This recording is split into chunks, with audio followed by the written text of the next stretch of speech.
Welcome. My name is Jim Bear. I'd like to introduce Kevin Donlin to you today. I've got Jim. a question for you. How do I know if my marketing is a success? Success. Well, if you're doing a promotion, there are a couple ways you can measure it. There's response rate. If you send out 100 letters and 2 people respond, that means they call or order. That's a 2% response rate. In most cases, if you're marketing to a cold list, people who have never heard from you before, 1 or 2% is pretty good. But a bigger and more valuable metric is return on investment.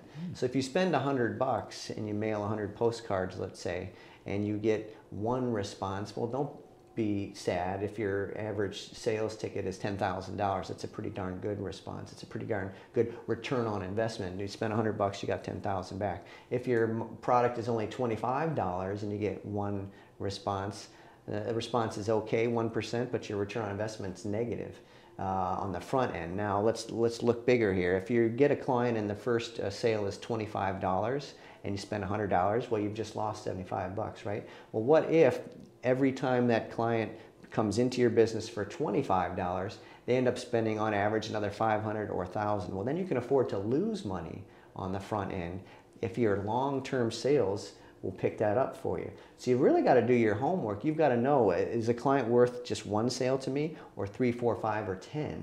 And then you can decide for yourself, well, here's what has to happen. When I mail these 100 postcards, maybe I only get 1 client at $25, but I know they're going to turn into $500 later down the road, like clockwork. Well, then you can spend 100 to lose 25 on the front, but to make 500 back overall. So once you know your numbers, the return on investment is the metric that you're looking for, and you've got to get clear on how many times they're going to buy from you and how much a new client is worth to you. When you know those numbers, you can know really quickly if your marketing was a success or not. Well, there's how you know if your marketing is a success.